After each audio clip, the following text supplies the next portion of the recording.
Just don't make me smack you. You know, just don't make me smack you.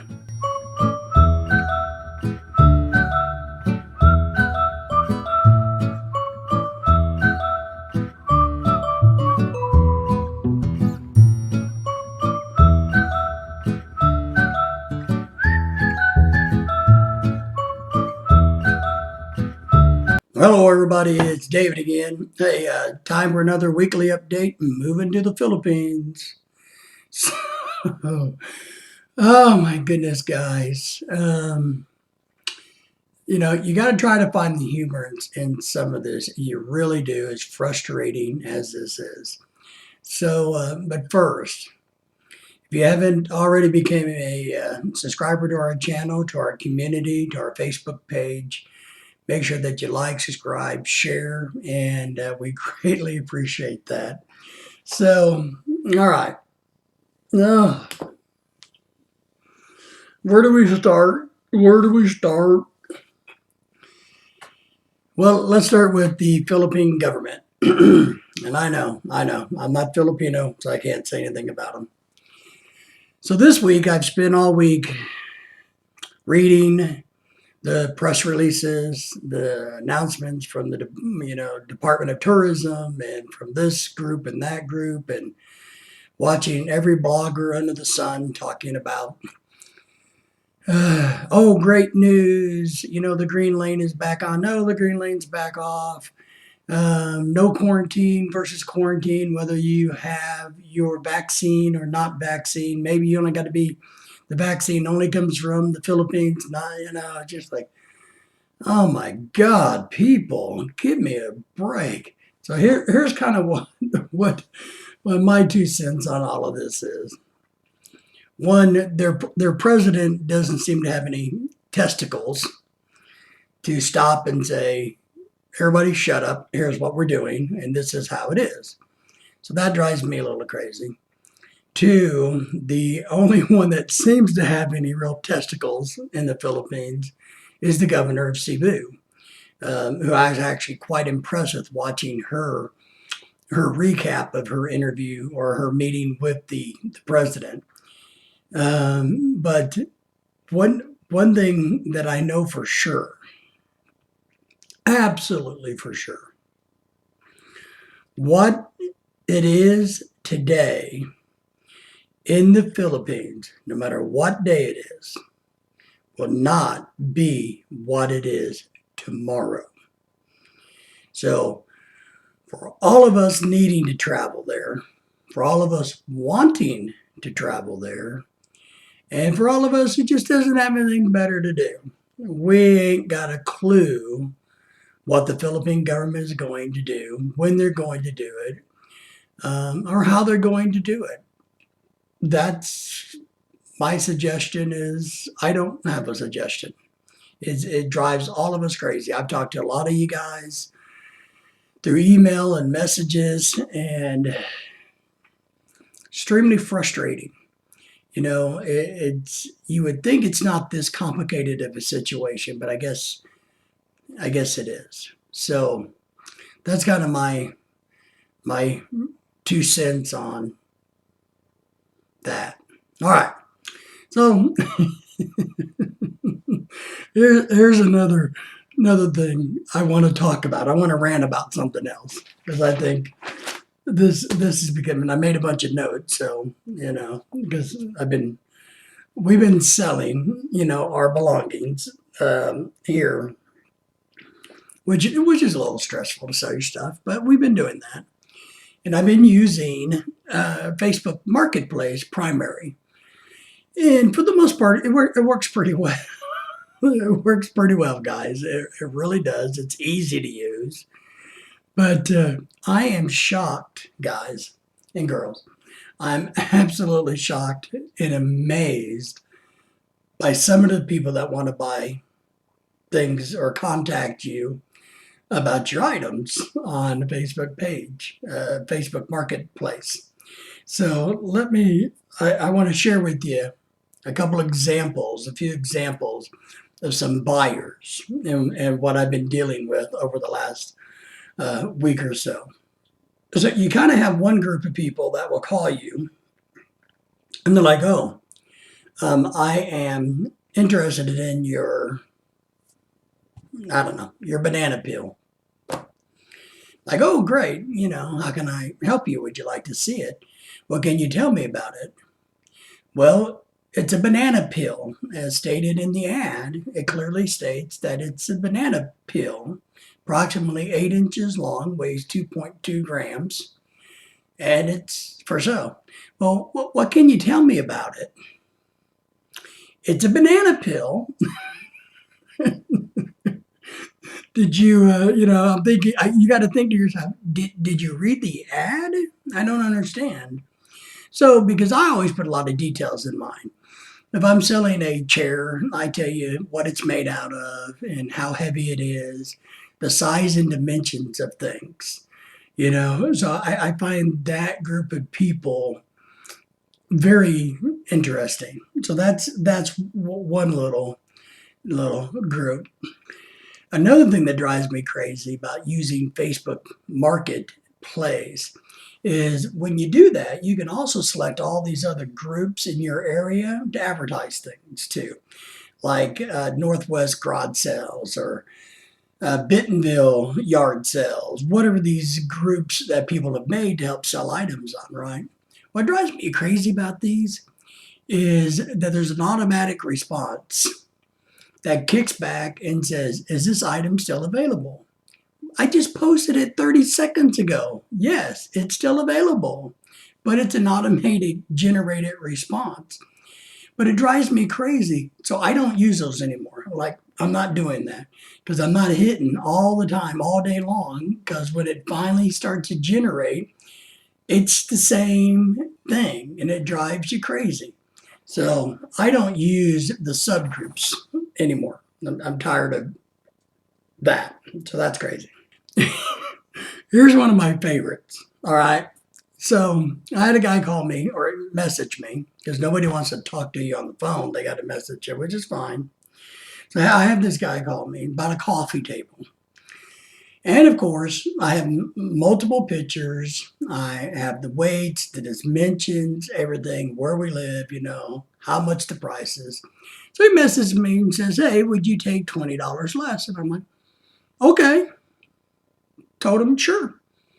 And he's like, okay, can you drive and meet me halfway between your house and Branson, Missouri? I live in Arkansas. So it would have been an hour and 15-minute drive for me to make $80 off of a table. And I told him, no, you got to come pick it up. Why would I give you $20 less on an item and then waste more than that in gas going an hour and 15 minutes out of my way? Like, oh my goodness. So you get that a lot. I mean, a lot, which is just crazy. There's another group of Facebook buyers that get really pissed at you. I mean, they get me. What they what they do. Let's take my coffee table. I got my coffee table for sale. And the lady, somebody, man, whatever, sorry, I didn't mean to discriminate against ladies, but somebody messages you and says, hey, I'm interested in your table. Great, and they're like, I'd like to buy it. And I'm like, okay, great. When would you like to pick it up? Well, can I pick it up on Saturday? And today happens to be Monday. So as part of the rules of Facebook Marketplace, it's kind of a general given unwritten rule, so to speak, that you don't hold things. It's not appropriate for you to ask, hey, will you hold that coffee table for a whole week so that I can buy it? It's kind of like a first come, first purchase situation. And I always tell everybody, look, sure, if it's here on Saturday, it's yours. But understand that my rules, the way I do it is whoever gets to my house first to purchase it gets it. Well, these people get really pissed off.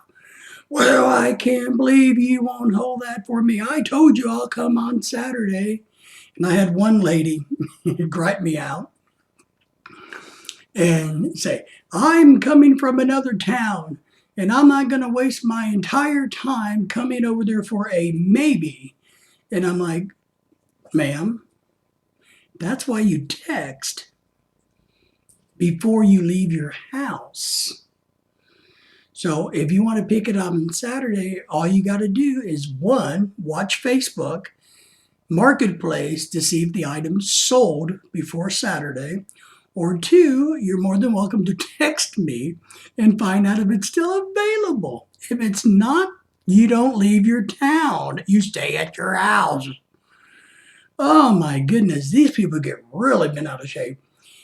That you won't hold an item for them. Like they're the most important people in the world that we got to stop trying to make money and get rid of our things just for them.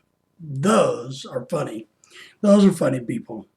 You do get a lot of people who say, hey, will you trade? Well, maybe, but, we don't need anything. But I don't mind those. People say, hey, I have this or that. Would you like to trade for this or that? I think that's a good use of things on Facebook Marketplace. I do. I like that. So those I don't have a problem with. And then I just, there's a lot of things that you sell that's not very expensive. And then there's things that you sell that, have a whole lot more value. And one thing I've learned is on Marketplace, expensive items are tough to sell. People don't seem to have a lot of cash to cough up like for a $3,000 bedroom set. Or maybe they don't go to Facebook to look for a $3,000 bedroom set. So one thing I learned this week in selling all of our stuff selling stuff, Lorelai and I decided to head out to some consignment stores to find out what that's all about. Because we do have some nicer pieces of furniture, some big pieces of furniture, right, that we need to get rid of. So check out what I learned about these consignment stores, guys. They take 50%. So let's say you have a kitchen table and they decide on the retail price. So let's say they decide, well, your table's only worth $1,000. They put it on their floor for $1,000. You get $500 if they sell it. If it's over 30 days, they discount it. So they start dropping that price, right? And so there's a tier level. So you keep getting less and less money. Then at some point, you have to agree to either pick it up or let them donate it. I asked, who do you donate it to? The girl behind the counter couldn't tell me. I said, well, do you not keep tax records on where you donate these items to? And how often you donate items to? And she's like, oh. So what I inferred from this was they donated to themselves. So after 90 days, if it doesn't sell, the consignment store pretty much says, well, we're donating it, which means we're donating to ourselves. And then we'll sell it and take the money and you don't get any. Consignment stores. I don't know. Maybe other people have had better experience than I've had with what I've learned this past week about those. So we won't be putting anything in consignment stores. We'll just keep doing what we're doing. We looked at doing it in estate sales. Now, one problem we did is we've been selling stuff for so long that we don't have enough items to do an estate sale now. Now, that can cost you a good 10 to 15% of everything they make. And they're going to, auction it off or sell it for pennies on the dollar. So you just got to keep that in mind. If you want $1,000 for that table, it may only go for $200, and then you give up 25% to the auction company. So there's, major loss there. So one thing I recommend, and we're trying to do this because we got a couple more months before we go, is our big expensive items. We're going to be getting those on the market as soon as we come back from Texas next week. We have to be in Texas next week. So we're going to be putting them on the market because I know it would take a while for them to sell because not everybody has, $3,000 in their pocket, which is understandable. Don't know what to tell you. That's that's the joy of moving to the Philippines. The wonderful, wonderful joy that we hear every day from the Philippines, about how they're going to let us back in or how they're not going to let us back in. The wonderful joy of selling your belongings for pennies on the dollar and having to deal with the enjoyable people of the world. So take care, guys. Talk to you next time.